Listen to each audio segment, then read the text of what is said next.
how to prompt an AI scientist.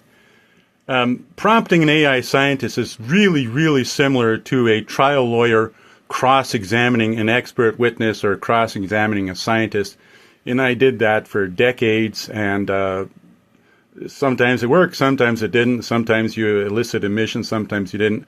But it's something that you get better at with time. Now, I started prompting artificial intelligence around 2010 when my son was at the University of Waterloo. That's before he sold his startup to Microsoft, which became the precursor of ChatGPT and all that sort of thing. Basically, I've been doing this as a career in the courtroom, and then I was doing it just kind of out of interest because I became fascinated with this around 2010. So I've been doing it for about 14 years. So, I've got my own particular way of doing it.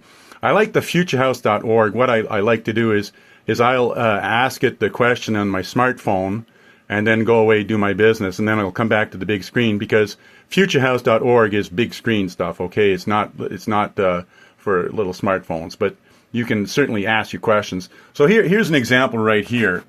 I'm prompting this. It's something that I kind of noticed over the decades. There's been different, anecdotes about this, scientific papers.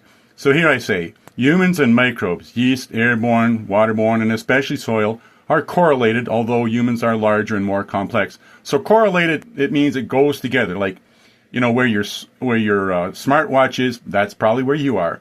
Where your smartphone is, that's probably where you are. That means that your location is highly correlated to those devices. That's what a correlation is. Apply the ideas of physicists Fredkin, Lloyd, and Wheeler, signals processing as a central paradigm of science, and signals processing cell theory to describe how humans may have emerged from the soil independently of any evolution in the ocean. Now, when I say apply, I'm saying, okay, go ahead, look up the ideas of Fredkin, Lloyd, and Wheeler that they're famous for, that the environment, the natural world is computational. Signals processing, that's well established. It's in engineering, IEEE, electrical engineering. And then, okay, you consider that to be the central paradigm of science. Not all scientists have reached that stage yet. And then signals processing cell theory. Well, signals processing cell theory, I don't even know whether that's generally accepted or not to replace modern cell theory. Wendell Lim, the University of California, he certainly said there's a lot of deficiencies in modern cell theory. We need to add signals processing. But has anybody coined that term? I don't know. But the AI accepts it anyway.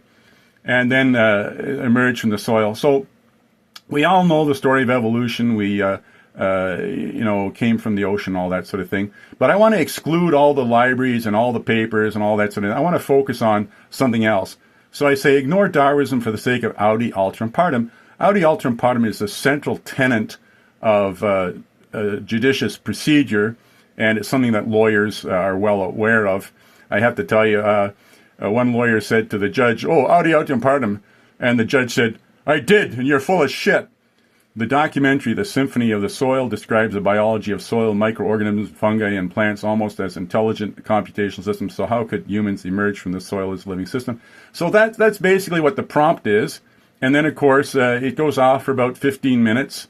And then as for all these stats here, I don't frankly know what they mean. I don't like to burn up all the electrical output and all that sort of thing. So, I do feel a bit guilty about that. But, some of these things I do consider to be quite important.